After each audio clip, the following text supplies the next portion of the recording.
got started with your silly face. Hello, Drummers Review. It's Ollie Winiberg here, and I'm joined by the very cheeky and very silly Ray Hearne from Haken. Yes. How you doing? Amazing. Good. Thanks for having me. Thank you for inviting me down to your home, your studio here in London, filled as a I suppose it's like a percussive Haken memorabilia museum.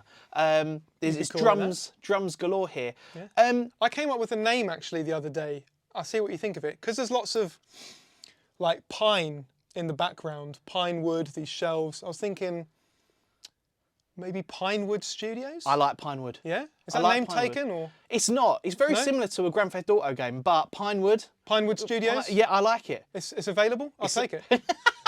Trademark. Cool. You are known primarily, as we said, for being the drummer in Haken, and you are one of the drummers who I think is an absolute advocate for extreme limb independence. Take me back to when you first started drumming and when you realised that you were so able to play so sort of freely. To be honest, I don't think I've ever felt that way. That's something that I'm always striving for, of course, and something that I admire in so many other drummers that I listen to and look up to. But playing with complete freedom and complete limb independence is something that I think most drummers are kind of always searching for. And yeah, so it's not, there hasn't been like a single point. Obviously there's like stepping stones along the way where I feel like I've unlocked something and I've got more ability in a certain area. But yeah, that kind of idea of true freedom on the instrument, that's, you know, that's like the goal. That's like the sort of striving for perfection, I guess. Do you think any drummers are there? Do you think anybody has completed the drums? I think you can look at many drummers and believe that from your own perspective. But I would say if you take a drummer, let's take, you know, a phenomenal drummer of my generation, Matt Gasker. Mm-hmm. He's one of those drummers who you just think displays every possible quality that you could imagine in a drummer. But, you know, if you asked him, does he have complete freedom at the instrument? He might give you a similar answer to what I just gave you. And he's sort of striving for more and still has these barriers he's trying to unlock and stepping stones he's trying to climb up. So, one of the tracks of yours I really wanted to talk about is one of my favourite songs of all time. Nil By Mouth, Haken's infamous instrumental, came out just a few years ago. It's been dubbed online as this generation's Dance of Eternity. Okay. And it is an extremely complicated piece of progressive metal.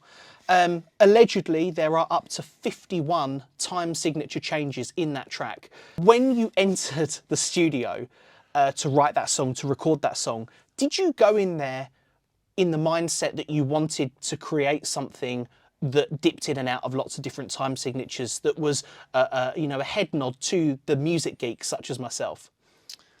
Well, I guess there probably was some intention like that. Yeah, because, you know, there's no denying that we're massive Dream Theater fans and we're inspired by songs like Dance of Eternity and all manner of other things that those crazy guys have done throughout their career. So I think when it came to writing Vector and we kind of sparked this idea of having this standalone instrumental, certainly Dance of Eternity was up there as like a benchmark to hit. I mean, they've got other instrumental tracks. Hell's Kitchen off Awake, I think I might prefer even more. Okay. As an instrumental piece. But yeah, I think there was some intention there to just go like full throttle with the craziness, with the time changes, with the sort of disorientation. So yeah, it's certainly a big influence for sure. That song and that band. I mean, there's no denying it. So, where does it, for you as a drummer, where does it go next? You're hitting that benchmark. People are saying this is this generation's Dance of Eternity. Where does it go next for you, and how do you pursue that next step? I don't know. I mean, there's so many possible directions you can take your musicianship, your instrument, your writing, your recording, your performance. And I do feel like as a prog rock, prog metal band on the more sort of technical end, like Haken is, I do feel like there is a ceiling. There are other bands who are doing more technical stuff, faster, more time changes. You know, take a band like Car Bomb, for example. They're a band that I cite so regularly these days because they just have this incredible elastic approach to rhythm that, you know, most bands don't even go near. And yeah, they're always sort of pushing that envelope. And I feel like we've done that for many years as well in our own style and approach. But I feel like as musicians, as artists, you're always trying to find something new, and it doesn't necessarily have to be to do with how fast or how technical or how many time changes there are.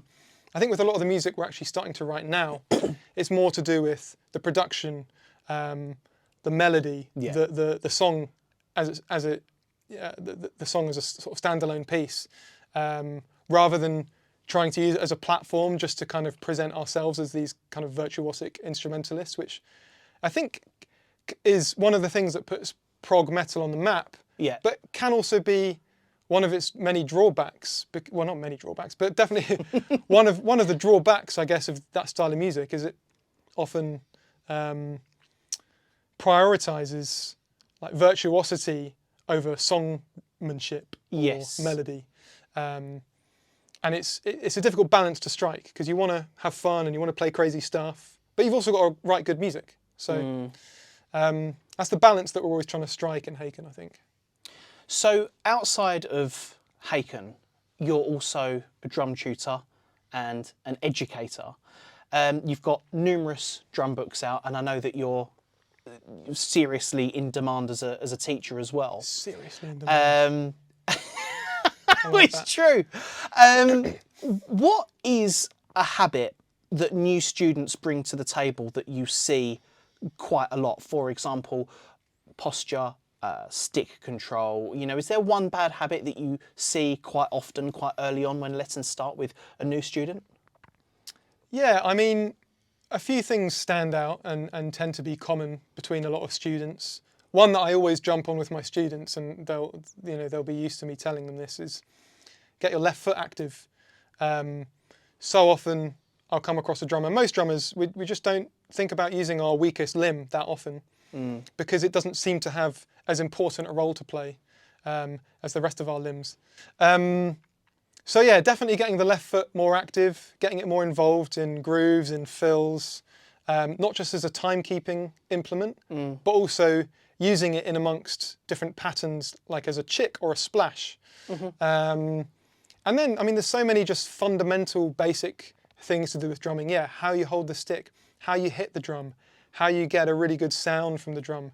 Practice technique is a big one too. So many drummers don't truly understand like the most effective way to practice, and that is the key to sort of progressing on your instrument, is understanding the most effective way to practice, rather than just simply hashing it out over and over again. Faster, faster, faster. You know, there's more to practice than simply just putting a metronome on and playing it over and over again. But Haken tracks are like a drum workout. How often do you spend practicing? It really fluctuates, to be honest. It kind of depends what I've got going on. If I've got a tour coming up with the guys, or if I'm going into the studio to record an album, then my practice time can be anywhere between sort of 4 and 6 hours a day. Okay. Which is really intense, and making sure that you balance that right in a sort of healthy way is something that I've had to learn and struggle with over years, so that I'm not kind of digging myself into a hole sort of mentally and physically. But to be honest, I try not to practice that much on a more sort of regular basis outside of touring and recording. So if I can even just get in an hour of practice a day and make it focused and organised on particular things I'm trying to achieve, then that's a good use of my time, rather than just, you know, pummeling the instrument for hours and hours. And when you are behind the kit, how do you overcome a struggle? I try and sort of look at that struggle or that problem from multiple angles. So, if it's an independence thing or a rhythmic thing or a sound thing or a time thing or an improv thing or something, I'll just think of like, not just simply slowing it down and speeding it up, but let's say it's a rhythm, I'll try and actually change the rhythm, because sometimes the rhythm itself, playing it over and over again, it doesn't improve it. But if you try and play that rhythm in a slightly different way, or change the sticking, for example.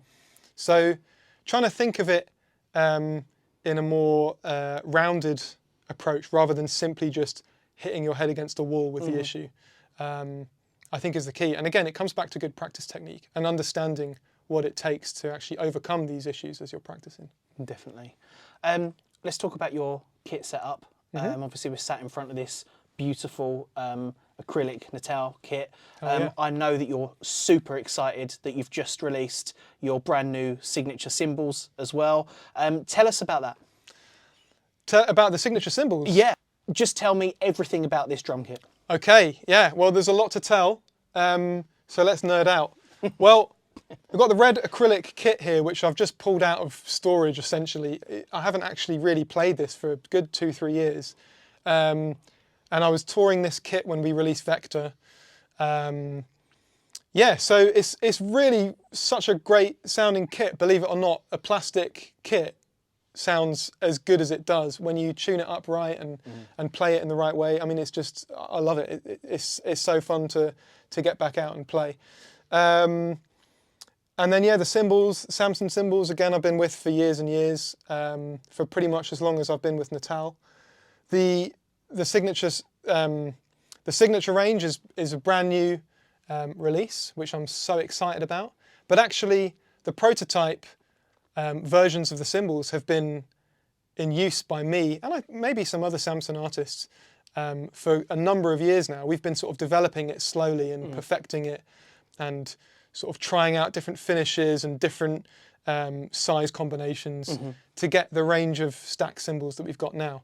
So yeah, there's a lot going on. I mean, I could go into more detail about heads, mics, particular size combinations. What do you want to know? Well, the stacks for you are a massive thing, aren't they? Because you're a drummer that really celebrates those quick bites, those kind of trashy moments, and they seem to kind of cut through everything, even when Haken's music is so, as you know, complicated. Yeah, I've always been really drawn to those FX trashy cymbal sounds. Even since before I was developing these stacks with Samson, I was trying out different cymbals. When I'd break a crash or a china, I'd just sort of stack them together and see how it worked, because I hate to just throw stuff away. If there's a use for it somewhere in my kit, I'll try and put it in there. Yeah. So that's kind of how these stack cymbals started out. Yeah, you know, you got 3 different combinations: a small stack setup, a medium, and a large. It's 10, 14, 18, is it? Essentially, yeah. It's a 10-10, and then a 14-12, and then a 18-16. Nice. And yeah, it gives me so many options, both like if you want to play them tightly together or loose and all sizzly and trashy. Yeah. And of course, with the 3 different sizes, you get your really high, really quick articulation, and then with the low stack, I get like this big, sizzly, like trash can. It's like a china. It is, yeah, it's like a china, exactly. And I groove on that so often. And then I tend to use the others more for little accents and effects here and there. Yeah. Actually, with a 14-inch, I often use that as like an auxiliary hi-hat. So yes, I have it kind of roughly set up at the same height as my main hi-hat. Yeah. And it's kind of just like a closed hat. So you know how you see sometimes those metal drummers who are playing loads of double kicks? They need that kind of closed hi-hat because they can't keep opening and closing with their left foot. So that 14-inch stack works really well as just a closed hat, but it's that bit more kind of trashy and cuts through more than just a regular hi-hat. That's so cool. Should have said that in the promo video earlier. I've just done it for you. Yeah. When you saw your, and this is a really super geeky question, but as a drummer that this will probably never happen to, when you saw your name printed on your own cymbals, that must have been quite a massive moment for you, right? Your own signature stuff. Yeah, totally. I mean, it's, you know, it's something that I've seen so many other artists and drummers that I've looked up to over years, like putting out their own signature range, right back as far as, you know, when I was in my teens and I was used to play Mike Portnoy's signature sticks. You know, it's so cool to have his signature on my sticks. Yeah. And I knew about his stacks that he's got as well, and his signature snare. Yeah. And all of that stuff. And I was like, oh, this is, you know, this is pretty cool. So yeah, to kind of have just a little taste of that is pretty surreal. It's amazing, man. I mean, the only thing I get my name on is a council tax bill. So seriously, you've Nice. you've absolutely smashed it. What would you like your legacy to be in, say, 100 years' time? How would you like to be remembered? I kind of want to give the Mike Tyson answer for this. I don't know if you saw. No, you're not going to punch me that way. I think a kid doing like an interview for some kind of kid channel, I don't know, was interviewing Mike Tyson, and Mike Tyson basically told the kid to F off and that he didn't care about his legacy and that it was not important to him. Okay. Is that what you're going to do? I mean, it's not really something that I think about, to be fair. But music is something I know you're so proud of your music. I know you're of course, so proud of your accomplishments. But it is ultimately like a selfish act, I think, first and foremost. I think making music with other people is great, but you're doing it to make music with those people, and then if other people happen to like it, then that's obviously a massive bonus.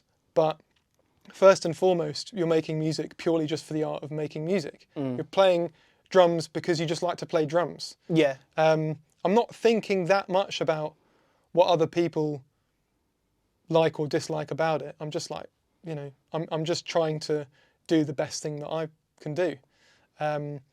And cool, I mean, if I get some sort of legacy and I'm remembered years down the line for what I do, then that's also a great bonus.